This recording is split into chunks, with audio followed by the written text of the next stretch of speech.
Bien, entonces, clase número 3 de la materia La historia de la iglesia.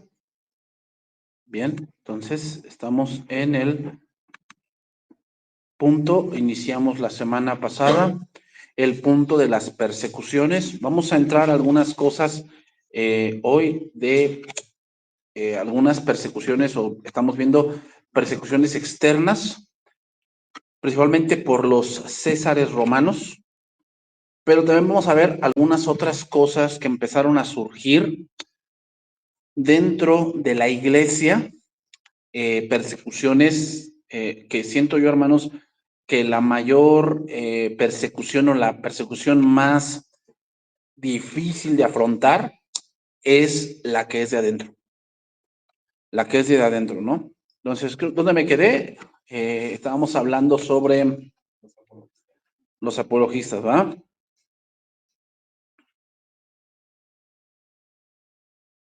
A ver, déjame llegar ahí. Entonces, hablábamos de Justino, ¿qué? Que dirige su apología al emperador Antonino Pío, a sus hijos, al Senado romano y a todo el pueblo romano. ¿Okay? Voy a leer un poco de lo que él habló sobre la persecución. Recordemos, el contexto es, Roma ve al cristianismo como una religión ilícita. ¿Okay? ¿Por qué razón? Ya las expliqué, por varias razones, ¿no? Una, porque supuestamente ellos decían que eran incestuosos porque se casaban entre ellos, ¿no? Porque se decían hermanos, pero ellos no entendían ese concepto. Otra era porque les llamaban caníbales, ¿verdad? Porque hablaban del cuerpo de Cristo, de la sangre de Cristo, que eran los emblemas. Entonces ellos los tomaban como caníbales, no entendían muchas cosas, ¿ok? Por tal razón debían ser muertos. Entonces voy a leer un poco de lo que dijo Justino.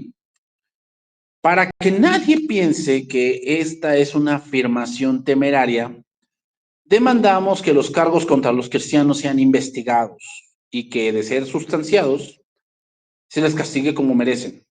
Pero si nadie puede probarnos ningún delito, la verdadera razón nos prohíbe que por causa de rumores malignos perjudiquéis a hombres sin tacha.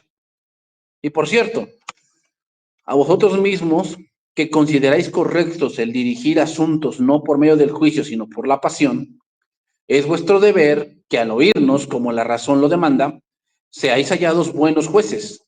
Pues si cuando os enteráis de la verdad no hacéis lo que es justo, tendréis que aparecer delante de Dios sin excusa. Entonces, una de las cosas que va a ejemplificar y ejemplifica la persecución, hermanos, es las injusticias.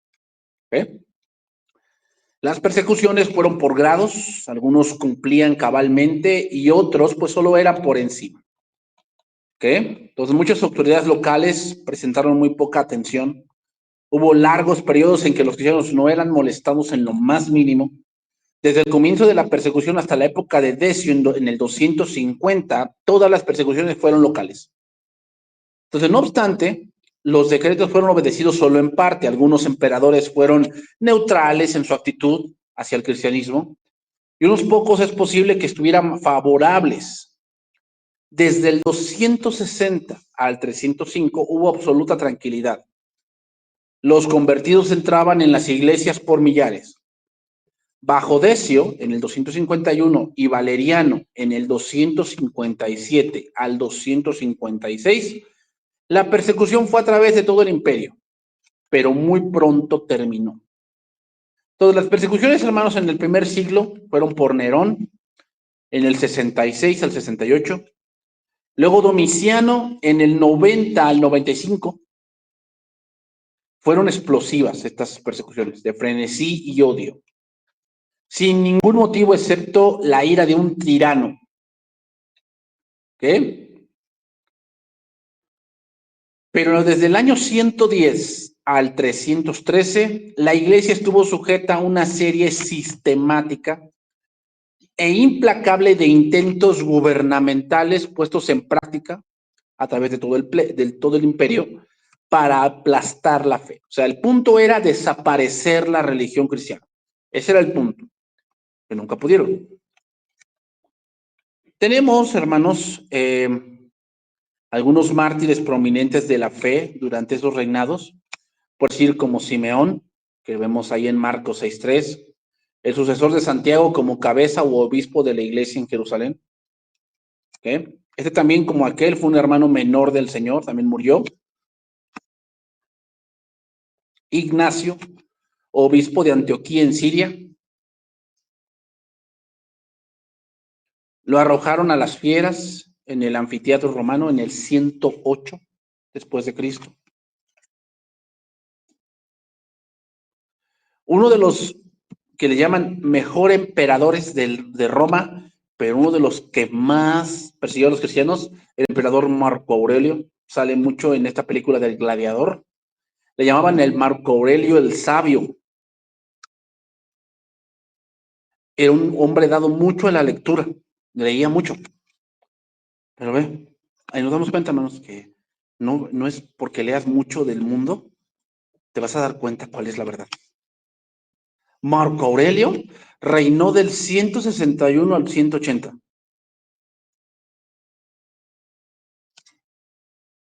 Pero fue un encarnizado perseguidor de los cristianos, este hombre. Era buen hombre y gobernante y justo. Con él, el imperio romano creció demasiado, pero también la persecución creció mucho. Se ponía a los cristianos como invasores. Decían que querían robar la pureza de Roma. Eran decapitados o devorados por las fieras o enviados a las galeras, los cristianos por Marco Aurelio. Y entre estos muchos que murieron en las manos de Marco Aurelio, Policarpo, obispo de Esmirna, discípulo de Juan, Policarpo, cuando lo llevaron ante el gobernador y lo instaron a maldecir el nombre de Jesucristo, contestó: 86 años le he servido a Dios y todo lo que me ha hecho es bien. ¿Cómo podría maldecirlo ahora? Policarpo así murió. Lo quemaron vivo en la hoguera. Otro Justino mártir, era un filósofo. Hermanos, quiero que entiendan con eso también igual. El cristianismo no está peleado con la ciencia, ¿eh? No está peleado con la ciencia. O sea, ¿puedo ser cristiano y filósofo? Sí. Mire, la filosofía trata de responder preguntas de quién soy, de dónde vengo y a dónde voy. El problema es la ciencia separada de Dios. Ese es el problema. O sea, Blaise Pascal, Luis Pasteur, Albert Einstein fue un poquito más judaizante, pero varios de la ciencia eran cristianos, sí. Y también de la ciencia. O sea, la escritura no está peleada con eso. El problema es cuando el hombre quiere conocer a Dios por medio de eso. Ese es el problema. Entonces, Justino Mártir era un filósofo y se trataba de uno de los hombres más capaces de su época. Sus libros, aún existentes, ofrecen mucha valiosa información acerca de la iglesia a mediados del segundo siglo, que es donde estamos ahora. El martirio de Justino Mártir ocurrió en Roma en el 166 después de Cristo.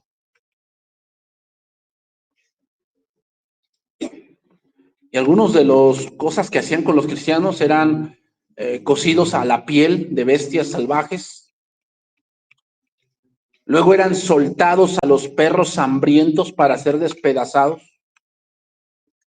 Las mujeres eran atadas y soltaban toros furiosos y eran arrastradas hasta morir. Después del anochecer, los cristianos eran quemados en estacas en los jardines de Nerón. Los romanos, que odiaban a los cristianos, tenían la libertad de entrar a los jardines para ver cómo quemaban a los cristianos. Y Nerón conducía su carruaje alrededor para disfrutar de tan horrible escena y se burlaba de ellos. Policarpo, hermanos, fue el último de los que habían sido instruidos por los apóstoles. Fue arrestado y llevado al anfiteatro, de Esmirna, que estaba lleno de una gran multitud. ¿Por qué? Porque ahí, debido a que no había imágenes de dioses en los lugares de adoración de los cristianos, los paganos concluyeron correctamente que los cristianos no creían en la existencia de los dioses y los acusaron de ser ateos. Y el procónsul le recordó a Policarpo, de su edad avanzada edad, lo animó a mostrar su arrepentimiento, uniéndose en el grito fuera con los ateos. Se les gritaban, fuera con los ateos. Y Policarpo miró fijamente a la agitada multitud y lo señaló con un dedo y gritó, fuera con los ateos, pero señalándolo al procónsul. Entonces el procónsul le dijo, maldice a Cristo y yo te voy a liberar. Y Policarpo le respondió, claro que no. ¿Cómo puedo blasfemar contra él, mi rey, que me ha salvado? Soy cristiano. Entonces, lo quemaron y dice que lo pusieron en una estaca, pero Policarpo dijo, no me amarren, déjenme así. El que me fortalece para soportar las llamas, también me capacitará para permanecer firme en la estaca sin ser atado. Pusieron la leña y mientras Policarpo oraba con voz fuerte, Señor Dios Todopoderoso, Padre de nuestro Señor Jesús, te alabo de que me hayas tenido por digno de este día y de esta hora para participar de los numerosos testigos y de la copa de tu Cristo.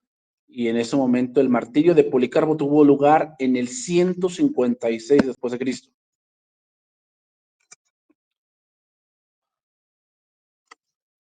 Marco Aurelio, del que estamos hablando, decretó que las propiedades de los cristianos debían ser dadas a sus acusadores. O sea, cualquiera que acusara a un cristiano, o sea, que diera el paradero de un cristiano, las posesiones de ese cristiano pasaban al que lo acusaba. Por todas partes había gente que estaba ansiosa de poseer propiedades de los cristianos y los acusaban de cualquier cosa. La persecución se volvió tan casi universal por todas partes que los cristianos fueron buscados llevados al tormento y frecuentemente ejecutados con gran crueldad mientras eran tomadas sus propiedades y dadas a sus acusadores.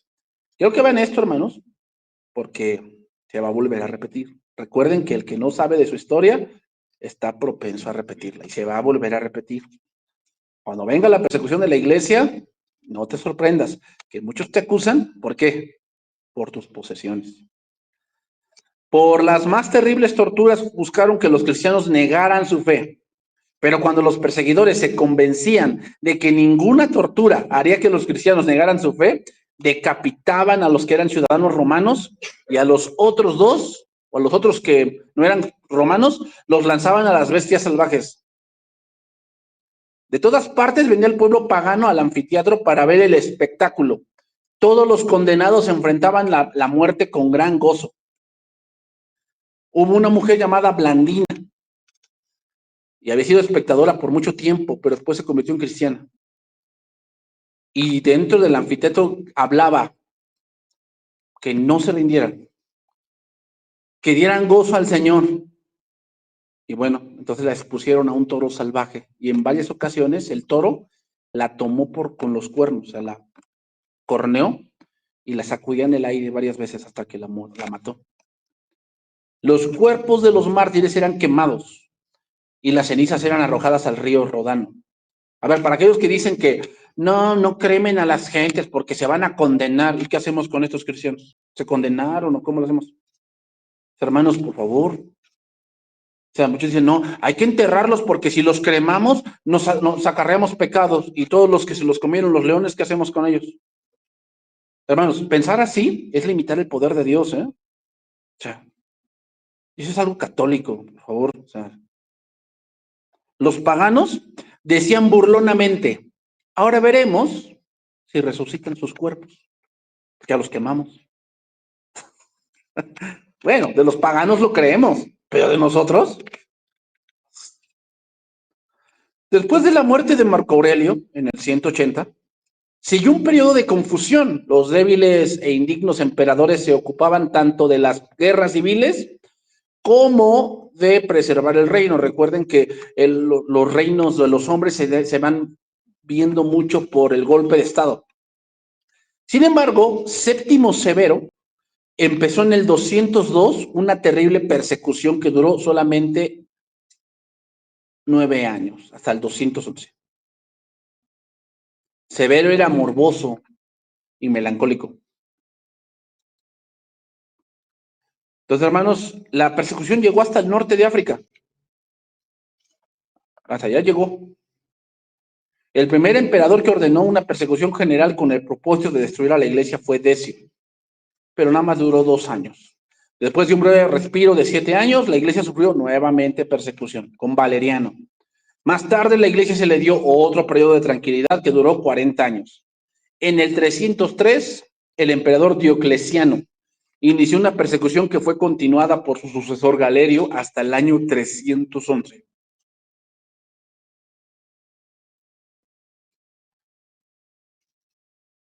Los cristianos eran sometidos a diferentes y horribles torturas. Los templos eran demolidos y las Biblias quemadas. Estas persecuciones, hermanos, sobrepasaron en el número de cristianos que fueron martirizados en crueldad. Pero un cristiano firme que sufrió el martirio de estas persecuciones fue Cipriano, que también murió después. Entonces, hermanos, vemos mucha persecución a la iglesia. No obstante, la victoria completa de la iglesia estaba muy cerca, porque íbamos a llegar al punto de la iglesia imperial, que es con Constantino. Pero ahora vamos a ver otro punto, la persecución desde adentro. Ahora vamos a ver otro punto aquí. Eso era por fuera. Y entre más los mataban, más se multiplicaban. Se dice que la sangre de los santos es la vida de la iglesia. Entre más los mataban, más se multiplicaban. Pero ahora vamos a ver la persecución desde adentro y surgían 3 cosas dentro de la iglesia. Cuando con la muerte de los apóstoles vino un problema en la iglesia y era el canon bíblico, que vamos a ver ahorita después. ¿Qué problema era? Bueno, que recuerden que cuando murieron los apóstoles, la manera de recordar la Biblia era de memoria. Pero no había todavía la Biblia como la conocemos ahora, apenas estaba conformando. Entonces, era algo muy común o algo, un campo de cultivo para muchas sectas. Y en el caso vamos a hablar de 3. El gnosticismo, la doctrina de Marción y el montanismo. Que el montanismo, hermano, se parece mucho al pentecostalismo de hoy. Ahorita lo vamos a ver. Entonces, hermanos, por eso les digo, no hay nada nuevo. O sea, si nosotros nos ponemos a estudiar, nos vamos a dar cuenta que nada más hay movimientos que murieron y otra vez alguien los vuelve a hacer resurgir. Por decir, el gnosticismo era al principio pagano, pero luego se asoció con enseñanzas cristianas. Ahorita lo vamos a desarrollar más, que es el gnosticismo. En cuanto a Marción y a Montano, eran cristianos y se desarrollaron dentro de la iglesia sus doctrinas. Pero, hermanos, negaban el evangelio. Por eso les digo, hermanos, la persecución por fuera, pues la soportas. La cuestión es cuando viene de adentro. Cuando empiezan a surgir herejías y cosas así, ahí se pone difícil la situación. Vamos a empezar por el primero, el gnosticismo. Vamos a empezar primeramente, ¿qué es el gnosticismo? El gnosticismo, como su nombre lo dice, gnosis, conocimiento, eran pensamientos del oriente, hermanos. De ahí viene. Ideas provenientes del oriente, o sea, de la India, de Babilonia, de Persia, similares a los pensamientos fundamentales de la filosofía griega. Y esto lo vamos a ver que sí. Entonces, ¿cuál es la función del gnosticismo? ¿Cuál era la función? Bueno, el gnosticismo pretendía dar un conocimiento acerca de Dios, del hombre y de la redención. ¿Ok? O sea, el gnosticismo trata de explicar cómo se creó el mundo, cómo vino el hombre, por qué el hombre es malo, cómo el hombre se puede salvar. Me suena como el yoga, ¿no? Y todos esos pensamientos budistas y parte de la psicología, ¿no? Los pensadores gnósticos estaban profundamente impresionados por la religión cristiana, especialmente por su figura central, Cristo, como el Redentor. Encajaba perfectamente con lo que ellos pensaban. ¿Y qué hicieron? Tomaron cosas del cristianismo y las mezclaron. Los gnósticos, por lo tanto, sacaron a la luz una religión que era una mezcla de ideas orientales, griegas y cristianas. Y hermanos, hoy los falsos maestros hacen eso, mezclan. Por si yo he escuchado a gente que dice, es que el infierno tiene 7 infiernos. Eso es un pensamiento griego. Y lo combinan con los cristianos y pastores enseñando ese tipo de pensamiento, o sea, pensando que el infierno tiene 7 niveles. 7 infiernos, ¿no? El infierno para los que son adúlteros, el infierno para los ladrones, el infierno para los que se suicidaron. Ok, como subtítulo, el problema de los gnósticos. El problema de los gnósticos. ¿Cuál es el problema de los gnósticos? Bueno, todas las religiones griegas y orientales afrontan un problema básico muy difícil, hermanos. ¿Cuál era?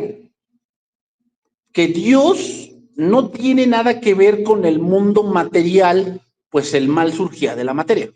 Es lo que ellos decían. Entonces, ¿cómo explicar que Dios se hizo hombre? ¿Cómo explicar eso? Era algo difícil.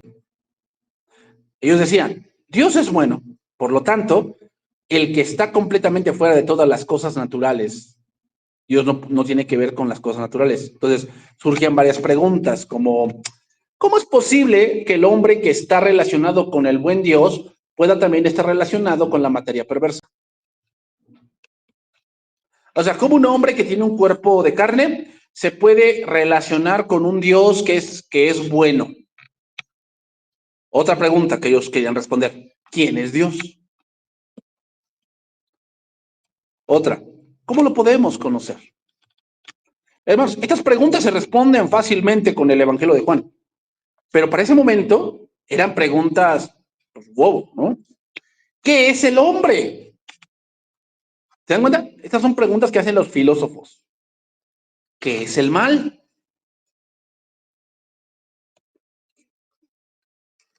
Entonces, ¿cómo puede el hombre ser redimido del mal? Entonces, los gnósticos no hacían estas preguntas por curiosidad intelectual, o sea, porque alguien me responda, no, sino que ellos hacían esas preguntas para que la gente viera lo que ellos tenían revelación. Fíjate, los gnósticos creían que la revelación venía solamente a ciertas personas que los dioses habían elegido. Me suena como los pentecostales, ¿no? Que siempre reciben visiones. Solamente ellos, porque los demás no reciben nada. Entonces, ¿qué enseñaba esta religión? Vamos a desarrollar esa parte, ¿no? ¿Qué enseñaba esta religión de los gnósticos? ¿Cuál era su mensaje de redención? ¿Por qué amenazaba los fundamentos del evangelio en esa época? Bueno, ellos creían que algo había ido mal en el mundo espiritual. Es lo que ellos creían. Algo había ido mal. Esto se transformó en el punto de partida de sus cavilaciones, de sus pensamientos. El gnosticismo proporcionaba respuestas a la cuestión de por qué los espíritus de los hombres habían caído en su pura existencia espiritual y habían quedado atrapados en un cuerpo humano. Y hicieron un choro mareador. Por eso Pablo le dijo a Timoteo, ¿no? huye de las fábulas, ¿no? Y chismes de mentes corruptas, ¿no? Sí, hermano, o sea, ese tipo de cosas no vale la pena nuestra atención, o sea, ni leerlas, de verdad, o sea, son puras tonterías así de que no, alinea tus chakras, no, eh, hermanos, miren, tú piensas que solamente el 31 de octubre hay más movimiento espiritual. Pues, hermanos, por favor, o sea, recuerden que no hay un día del diablo, eso es una invención humana, eso es una invención humana, porque de Jehová es la tierra y su plenitud, o sea, no, es que el 31 el diablo se desata, por favor, o sea, ¿eso me estás diciendo que Dios no tiene autoridad sobre esos días? Hijo, chin, el 31 Dios, no, Dios se hace de la vista gorda. No, hermanos, no. Recuerden que cuando el enemigo tiene o atormenta ciertas familias o ciertas personas, no es porque, ay, pues se le ocurrió atormentar esto, no, es porque esas personas han estado inmiscuidas y tentando cosas que no entienden. No es nada más decir que, no, pues el diablo se le ocurrió tentar esa casa o a esa familia, pues nadie que lo detenga. No, no, no, hermanos, así no funciona. Satanás no hace lo que quiere. Satanás hace lo que Dios le dice. ¿Han leído Deuteronomio? ¿Han leído las maldiciones? Cuando tú te apartes de Jehová tu Dios y olvides los mandamientos, que maldito serás en tu entrar y en tu salir. Maldito será tu puerta, maldito será tu caminar. Tendrás temores nocturnos y huirás sin que nadie te persiga. ¿Qué está diciendo eso? Hermanos, cuando una persona está siendo atormentada o está yéndose tras otras cosas que no son contra natura, es una clara evidencia de qué? Del abandono de Dios, Romanos 1. Y como ellos no estimaron tener en cuenta a Dios, Dios los entregó una mente que reprobada. ¿Qué es una mente reprobada? Es una mente que piensa que puede solucionar las cosas espirituales con las terrenales. O sea, tú piensas que, ay, le vamos a poner una veladora y con eso se va. O sea, queriendo solucionar algo espiritual con lo terrenal. Bueno, eso déjenselos a los que tienen una mente reprobada. Pero nosotros, no, no, no, hermanos. ¿Saben cuál es la verdadera liberación? Cristo en nuestras vidas. Esa es la verdadera liberación. No tenemos que andar por ahí viendo, a ver quién tiene demonio para sacárselo. No, los apóstoles no hacían eso, ni Cristo hacía eso. Pero es que nos hemos dejado llevar por toda esta parte del pentecostalismo y toda esta corriente que está habiendo, llena de gnosticismo, que ha impregnado las iglesias. Y pensamos, o sea, hermanos, ¿por qué últimamente se da que muchos endemoniados en las iglesias? ¿Por qué? O sea, ¿de dónde sale eso? No es que Jesús en la sinagoga, a ver, hay que poner en claro que Jesús estaba atando al hombre fuerte, pero no vemos eso en los hechos de los apóstoles. No vemos eso. Hermanos, hay muchas cosas que se han metido a la iglesia que no son verdad y que no están de acuerdo a la palabra de Dios, ¿eh? No están de acuerdo. Entonces, hermanos, los gnósticos daban conocimiento respecto al mundo espiritual. Este conocimiento era una revelación que emanaba del mundo espiritual y que se daba solamente a aquellos que eran capaces de recibirla. ¿Te das cuenta? O sea, dice, era una gnosis secreta. ¿No te suena así como que, ay, es que Dios me reveló algo a mí, algo en secreto, que yo quiero revelar esto a mi pueblo? Fantoche, no es cierto. Dios ya reveló todo. Pero ¿te das cuenta cómo muchos quieren tener una gnosis? O sea, como que Dios me reveló algo que no está en la Biblia. Ahí están los mormones. Sacaron su libro del Mormón, que eso complementa la Biblia, no tiene nada que ver. Es más, el libro del Mormón ya fue investigado históricamente, y esas civilizaciones que habla no existieron, hermanos. No existieron. O sea, pura faramaya y teatro. Otro punto, su doctrina. Vamos a ver qué trataré de explicar aquí, hermanos. Cómo esta doctrina que aquellos habían inventado, tomando sus pensamientos que al principio y después combinándolo con el cristianismo. Vamos a ver la doctrina. El gnosticismo comienza con la creencia en un Dios que originalmente existía solo. Se le llamaba por varios nombres. Por si se le decía el padre de lo desconocido, el abismo, el no engendrado. A veces se le representaba como acompañado por una compañera llamada Silencio. Así lo representaban ellos. Pero como él no quería permanecer solo, produjo dos eones, o seres divinos, se le dice, llamados mente y verdad, varón y mujer respectivamente. ¿Vean cómo?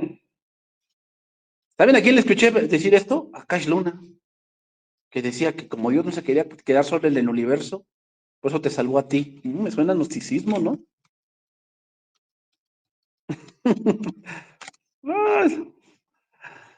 Estos produjeron otras dos parejas, Mundo Vida, se llamaba Mundo y Vida y Historia o Hombre Iglesia, se llamaba. Uno se llamaba, la pareja uno se llamaba Mundo Vida y el otro se llamaba Hombre Iglesia. Estos, junto con el Padre Desconocido, formaban el pleroma o plenitud del ser divino. Y a partir de ellos empezó el proceso de multiplicación. Por decir, Mundo Vida, que era otro enos, produjo otros 10 eones, o sea, otros seres divinos. De modo que ahora ya eran 18. Hombre Iglesia engendró 12, lo que significaba un total de 30. Los gnósticos respaldaban esta enseñanza de los 30 eones con el Nuevo Testamento.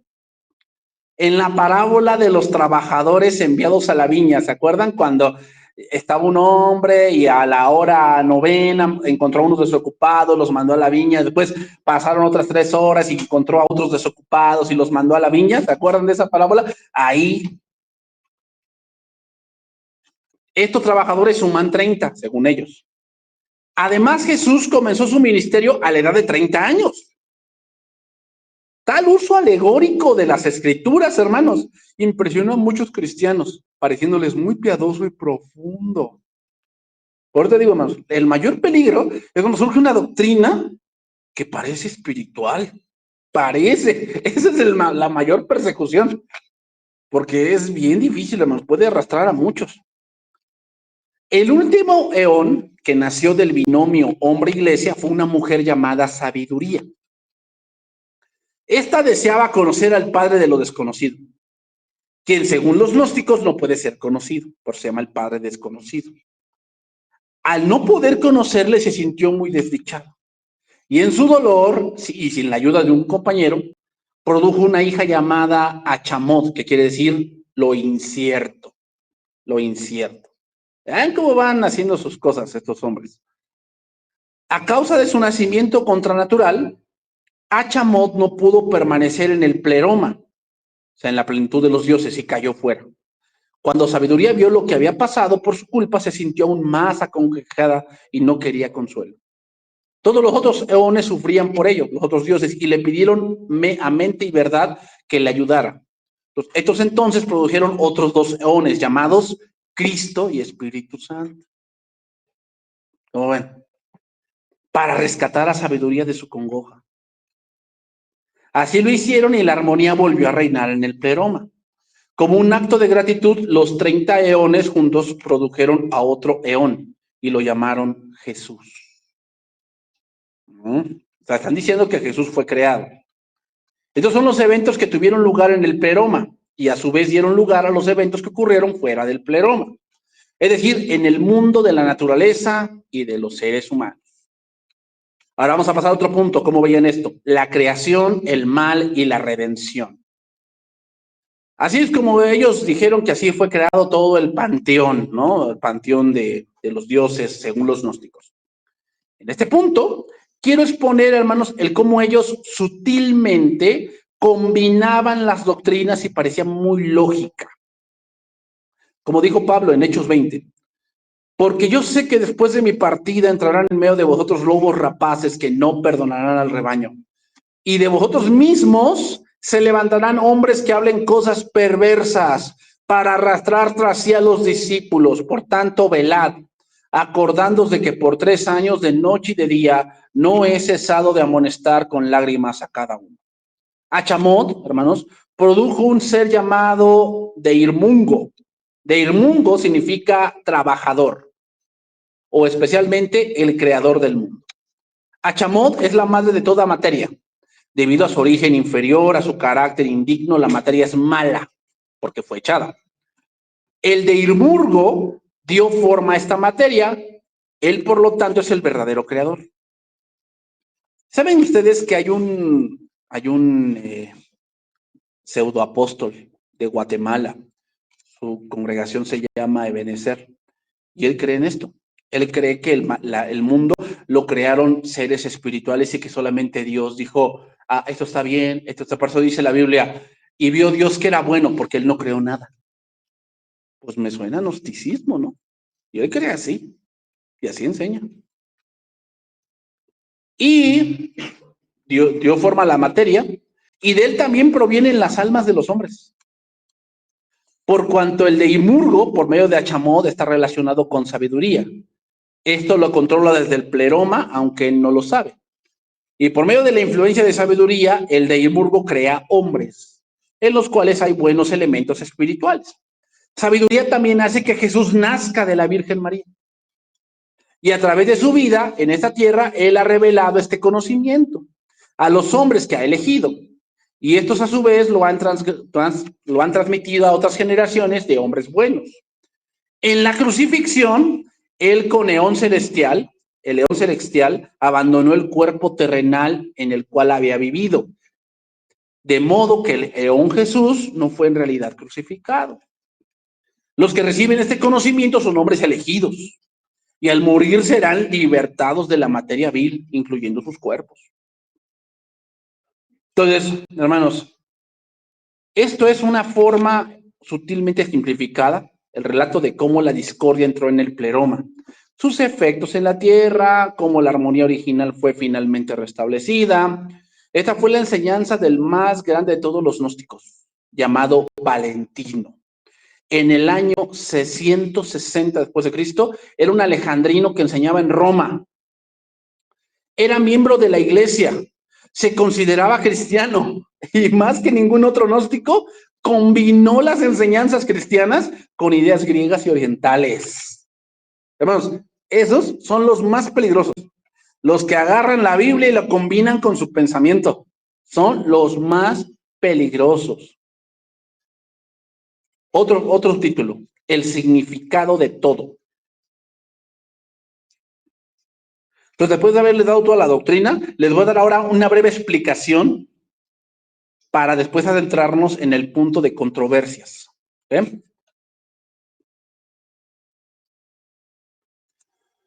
Notemos los siguientes puntos. Por decir, el eterno Padre desconocido es el origen de toda realidad espiritual.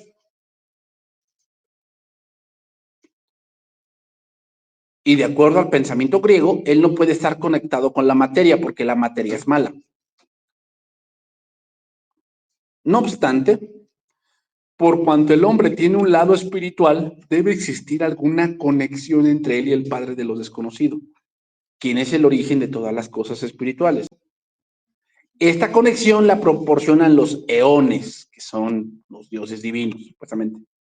Cada pareja de eones es algo más débil que la pareja anterior. ¿Ok? La creación del mundo no fue el resultado de un plan divino, sino de un accidente. Y este accidente, causa no prevista de la creación, fue el deseo de sabiduría de conocer al Padre desconocido. Nos recuerda, hermanos, el pecado de Eva, al tentar a Adán, a que comiera del fruto del árbol del conocimiento del bien y del mal, en el jardín del Edén, hermano. Entonces, en el relato de Valentino, el pecador no era un ser humano, sino un ser divino que cayó. ¿A quién me recuerda? Pues al Jehová Juniors de Caix Luna. Gnosticismo. Gnosticismo, hermanos. Entonces, a nosotros nos puede parecer este relato de Valentino extraño y fantástico. No hacía la gente de su tiempo. Explicaba cómo habían surgido el mundo, la humanidad, por qué el mal está mezclado con el bien, de dónde procede el bien y el mal, por qué algunas personas son más espirituales que otras y cómo puede lograrse la redención. Valentino juntó importantes elementos del cristianismo con el punto de vista griego acerca del mundo. Hizo que resultara fácil, hermanos, para un pagano hacerse cristiano y para un cristiano el seguir siendo pagano. Total, no es su culpa. No es su culpa. Esto es lo que hizo que sus enseñanzas fueran tan peligrosas, así como las de otros gnósticos, de los cuales Ireneo menciona que eran como unas 15 sectas de los gnósticos.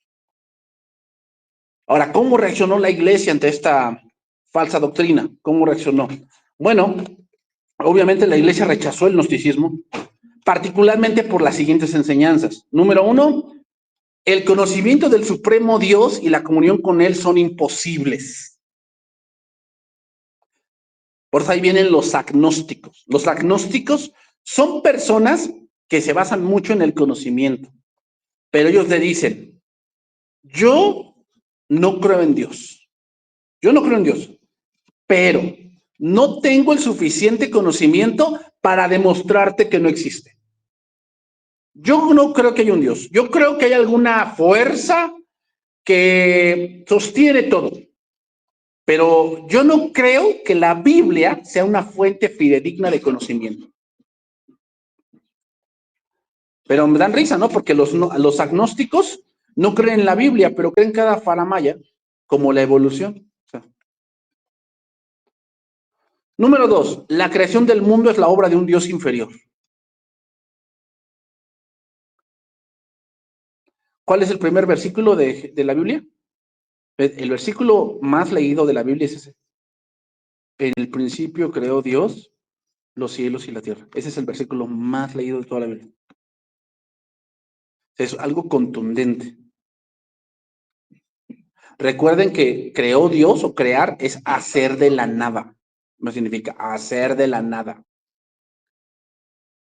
Número 3, el mundo de la materia es malo. ¿Y esto cómo influyó mucho en los corintios? Porque acuérdense que los corintios se metían con las prostitutas. Ellos decían, no importa que me meta con las prostitutas, en fin, el cuerpo es malo, pero mi espíritu es bueno. Número 4, el Redentor no es ni Dios ni hombre. Y aquí surge, del gnosticismo surge otro punto, el docetismo. ¿Qué es docetismo? Docetismo significa parecer, es decir, Jesús no era humano, parecía. Eso es lo que ellos decían. Jesús no era humano de verdad, parecía ser humano, porque el nombre docetismo viene de una palabra griega, dokein, que significa parecer. Entonces los gnósticos decían, Jesús no murió en la cruz y no resucitó porque no era humano. ¿Por qué no era humano? Porque la materia es mala. Y hermanos, esa es una gran blasfemia, ¿eh? Decir que Jesús no se humanizó es una gran blasfemia que atenta contra un principio espiritual fundamental, porque si Cristo no se hizo humano, no murió por los humanos y por lo tanto, los humanos estamos totalmente perdidos. Jesucristo debió ser totalmente humano. ¿Para qué? Para salvar a los humanos. Pero totalmente Dios, ¿para qué? Para ser ese mediador entre Dios y los hombres. ¿Por qué el único mediador puede ser Cristo? Porque Cristo es 100% Dios, que sabe que satisface toda la justicia de Dios, pero también es 100% humano, que entiende todas las debilidades humanas. Por eso María no puede ser, porque María es 100% humana, pero no es divina.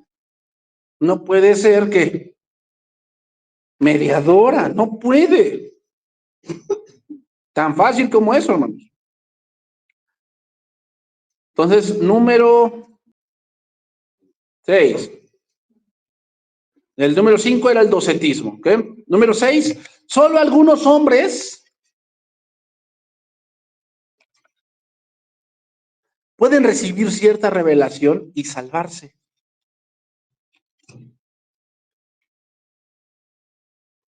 Ya nada más, ¿no? Y número 7, ellos decían que no había resurrección. Y Pablo dedica todo un capítulo sobre este tema. El gnosticismo alcanzó su mayor influencia durante el siglo número 2, o sea, entre el 100 y el 200. Y luego comenzó a declinar. Hoy se ha levantado un nuevo tipo de gnosticismo, hermanos, pero es un gnosticismo más estructurado, del que debemos tener cuidado porque, hermanos, se mezcla con muchas cosas de experiencias sobrenaturales, de cierto conocimiento que la Biblia no nos quiere mostrar. Has escuchado a gente que dice, no, es que la Biblia, o si la Biblia no contiene ciertos libros que nos pueden dar más conocimiento, como el libro de Enoc, ¿no? El libro de Enoc, que habla de los Nepilim y que habla de los ángeles caídos y toda esa cosa. Entonces, ese libro nos trae un conocimiento que Dios no quiere que tengamos. Eso es gnosticismo. Y muchos dicen, es que Judas lo citó. Sí, sí lo citó. Es como si yo ahorita estoy citando a Ireneo. Ireneo, los escritos de Ireneo no están en el canon. Entonces, ya por eso los escritos de Ireneo deben de ser canonizados. No, de hecho, por decir, cuando leen en Tito, cuando dice Tito, y uno de ellos, su propio profeta, dice de los cretenses, glotones, comilones, malas bestias, siempre mentirosos. Entonces, hay que meter todos los escritos de ese profeta dentro del canon porque Pablo lo citó. No, hermanos, el hecho de que citemos algo no quiere decir por eso que es palabra de Dios, pero está allí. Por decir, cuando hay un pasaje en 1 Corintios, capítulo número, creo que capítulo 8, cuando dice, no erréis, hermanos, las malas conversaciones corrompen las buenas costumbres. Eso era un dicho griego. No era algo que se le ocurrió a Pablo, es un dicho griego y está ahí en la escritura. Entonces, ¿vamos a meter todos los dichos griegos a la Biblia? No, hermanos, o sea, Judas citó el Enoc para reforzar un punto, pero no quiere decir por eso que Enoc sea un libro canónico, no. Pero los gnósticos son así. Ellos creen que pueden obtener un conocimiento más elevado del que lo que la Biblia nos ha revelado. Eso es de un gnóstico.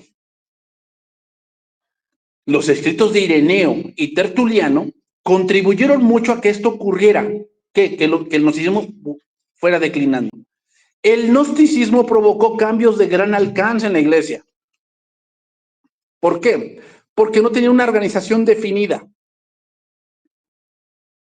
No existía una declaración común concerniente a la doctrina de la iglesia. O sea, ahí se empiezan a dar los cleros, hermanos. ¿Qué es un clero? Significa yo creo esto.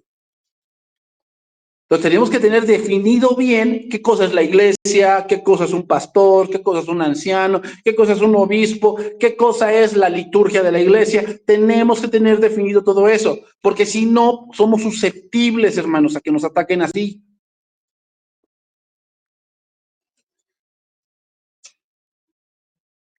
Bien, vamos a ver el segundo, a ver si me da tiempo, tengo 10 minutos. El marcionismo. El marcionismo, de su nombre de Marción, un cristiano llamado Marción. Por este hombre, Marción, es que después se hizo el canon bíblico, que vamos a ver ahorita después. Eso fue en el año 140. Era un hombre llamado Marción, que era un acaudalado armador de barcos y era muy religioso.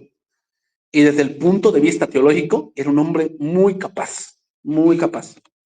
En Roma vino a caer bajo la influencia de un gnóstico llamado Cerdo, así se llamaba, Cerdo. Y según Ireneo, La doctrina principal de Cerdo era que Dios era distinto, el Dios del Antiguo Testamento al Dios del Nuevo Testamento. Que el Dios del Antiguo Testamento era el Dios de lo desconocido, pero el Dios del Nuevo Testamento era el Dios conocido.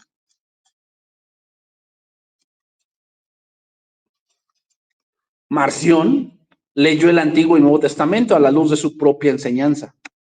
Su conexión con el gnosticismo es clara. Ello también explica su creencia en que la iglesia seguía una religión que era fundamentalmente judía. Marción, en un buen ejemplo del peligro del gnosticismo en la iglesia, al mismo tiempo no es correcto llamar a Marción simplemente un gnóstico, porque eso se evidencia en su doctrina. ¿Ok? En la teología de Marción no había lugar para los complicados mitos gnósticos, como lo leímos apenas, sobre los eones que procedían de un ser divino. No. La enseñanza de Marción estaba basada totalmente en la Biblia. De estos dos testamentos, Antiguo y Nuevo, él tenía una idea peculiar que surgía de un concepto de Dios. La ley y los profetas del Antiguo Testamento para él estaban inspirados por el Dios inferior, del cual Cerdo hablaba. Y el Nuevo Testamento, por otro lado, Jesucristo era la revelación del buen Padre desconocido. Para Marción, el Nuevo Testamento no presentaba una enseñanza pura sobre Cristo. Estaba influenciado en demasía por ideas judías y en consecuencia, él hizo su propio Nuevo Testamento. Marción, que consistía en el Evangelio de Lucas, las epístolas de Pablo, excepcionando Timoteo y Tito. Timoteo y Tito no las tomó como canónicas. Tampoco aceptaba los escritos tal cual eran, de modo que los empezó a corregir y a modificar. ¿Quién hizo esto? Los testigos de Jehová. Los testigos de Jehová han hecho eso. Tú lees la Biblia de los testigos y hay versículos que ellos han modificado. ¿Se dan cuenta que no es algo nuevo, hermanos? O sea, esto ha surgido siempre.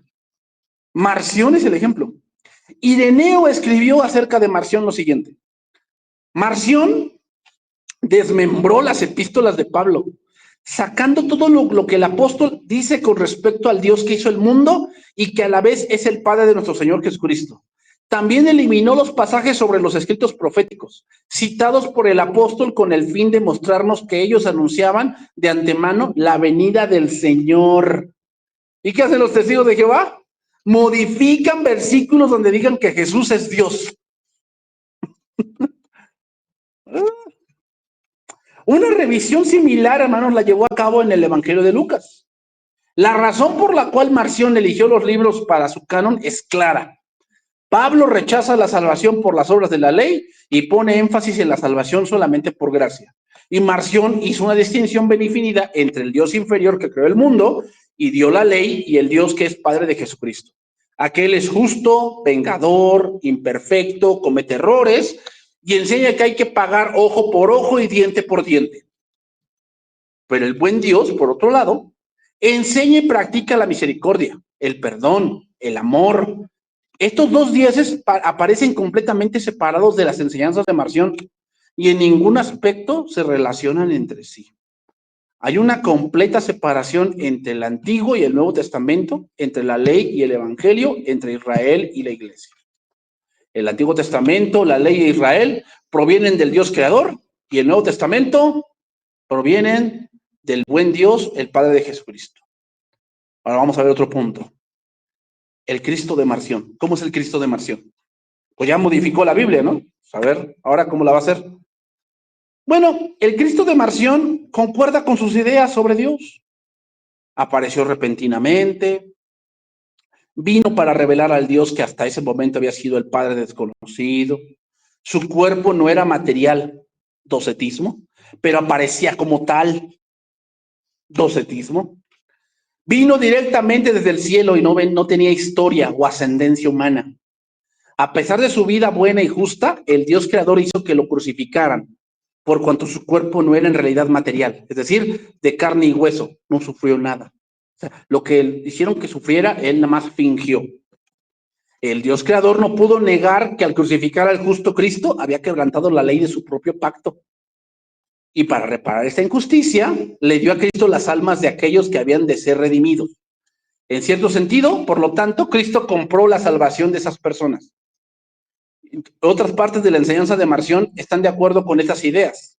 La materia es mala, por consiguiente, los cristianos deberán vivir ascéticamente, o sea, buscando ser de aquellos que Cristo ha comprado. El Mesías del Antiguo Testamento no ha venido. No hay segunda venida y no habrá resurrección de los que han muerto. La vida después de la muerte en comunión con Cristo y el buen Dios es puramente espiritual. No hay lugar para la restauración. ¿Okay? Entonces, otro punto. ¿Cómo influyó esto en la iglesia? Bueno,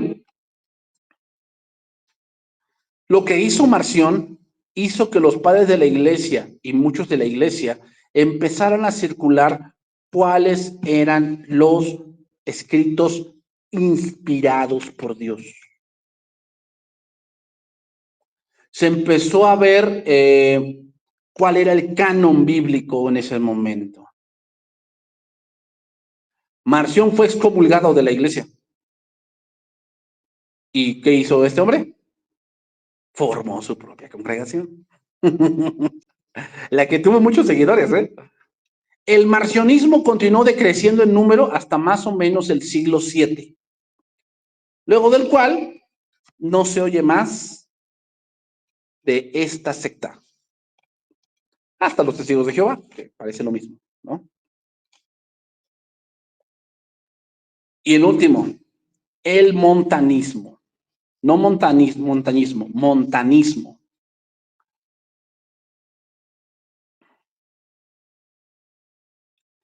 Este movimiento, hermanos, era básicamente cristiano. Creían en el Dios creador, Jesucristo el Redentor, y en este aspecto, por consiguiente, era fundamentalmente diferente de los gnósticos y de los marcionistas. Sin embargo, era un movimiento religioso que la iglesia no aceptaba.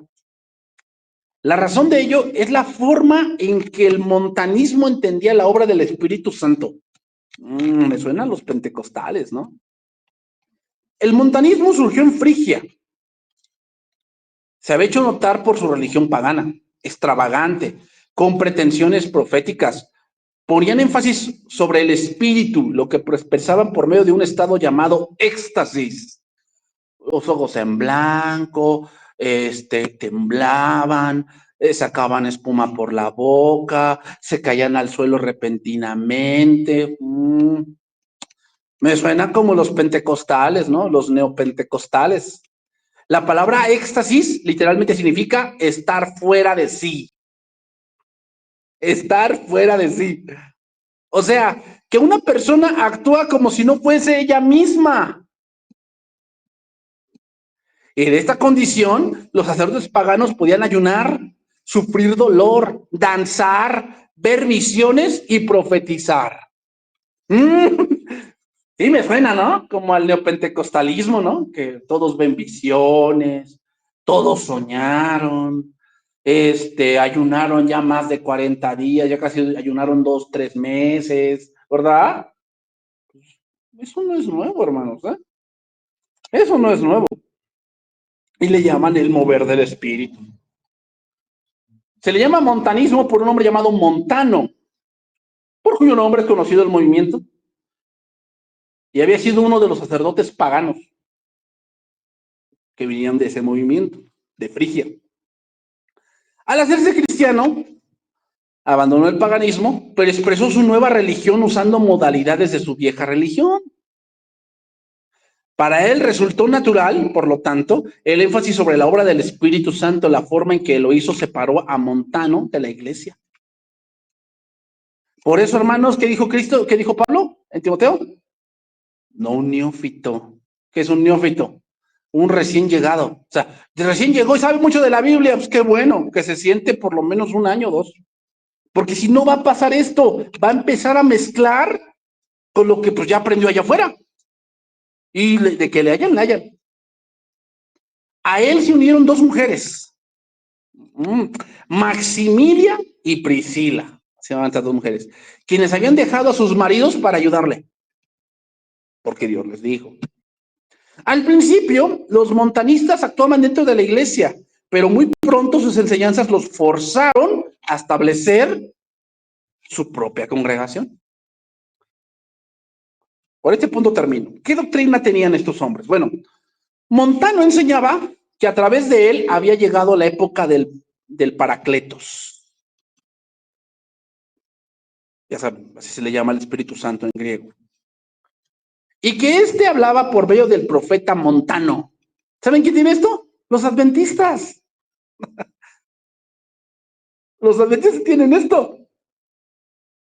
Y las dos mujeres que ayudaban. La nueva profecía era ahora una realidad. Muy pronto, la nueva Jerusalén descendería del cielo y serían establecidos en una ciudad cercana llamada Pepusa. Los adventistas tienen esto, ¿no? Con Elena White. Los cristianos debían ayunar, dejar sus trabajos terrenales e ir a vivir en Pepusa para guardar el fin. Al crecer el montanismo, se añadieron muchas doctrinas y prácticas. Uno debía casarse solamente una vez. Y por otro lado, el abandonar el matrimonio por razones espirituales era permitido. O sea, si Dios me decía en un éxtasis que me debía divorciar, podía divorciarme. Cada verdadero cristiano debe tener dones espirituales evidentes. El martirio debía ser alentado y el tratar de escapar del mismo era un pecado. Los tres profetas líderes, Montano y las dos mujeres, podían perdonar pecados. Así como también lo podían hacer otros de una espiritualidad elevada. Y las mujeres podían tener cargos en la iglesia. ¿Sí? Me suena a pentecostalismo. Y hermano, sí, la mujer no puede ser líder de una iglesia. ¿Por qué no? Uno de los requisitos de los obispos es marido de una sola mujer. Y la mujer no puede ser marido. Ese es uno de los requisitos. ¿Cumplen el requisito? No, entonces no se puede. No se puede. No, pero predica mejor que un hombre. Sí lo creo, sí lo creo. ¿Que haya mujeres que prediquen mejor? Sí, pero eso no es un requisito. Eso no es un requisito. Y no lo digo yo, lo dice la Biblia. El liderazgo fue para el hombre, punto. Es comprensible, hermanos, que los líderes de la iglesia se opusieron al montanismo. El énfasis sobre la profecía y los dones espirituales hacía que muchos dudaran de sí mismos si realmente eran cristianos. Como los pentecostales que te dicen que si no las en lenguas, tal vez no seas cristiano. Es lo mismo. El perdón de los pecados por los líderes y por otros que tenían al espíritu en forma notable desagradaban mucho a los obispos. Ellos querían mantener la disciplina en la iglesia en sus propias manos. Los montanistas enseñaban que era necesaria una completa separación del mundo. Los líderes de la iglesia querían mantener la iglesia tan abierta como fuese posible hacia aquellos fuera de ella. A pesar de la oposición oficial, el montanismo se propagó rápidamente. Y muy pronto llegó hasta el África, que fue recibida con mucho agrado. Otros lo aceptaron en un momento en que la vida de la iglesia se estaba tornando cada vez más mundana. El montanismo era para ellos como un símbolo de retorno a la pureza. Y entre estos estaba Tertuliano, el gran teólogo norafricano, quien se hizo montanista alrededor del 207 después de Cristo. Bueno, aquí le voy a dejar, pero el montanismo pues fue degradándose porque pues, nunca se cumplió. Todos en Pepusa. Como Elena White, que dijo que Jesucristo iba a venir a tal día, y luego tal día, y los adventistas andan diciendo tal cosa y nunca sucede. Entonces, hermanos, quiero que vean cómo tanto hubo persecución por fuera como por dentro. Y la persecución por dentro siento que es la más difícil, la más difícil. Vamos a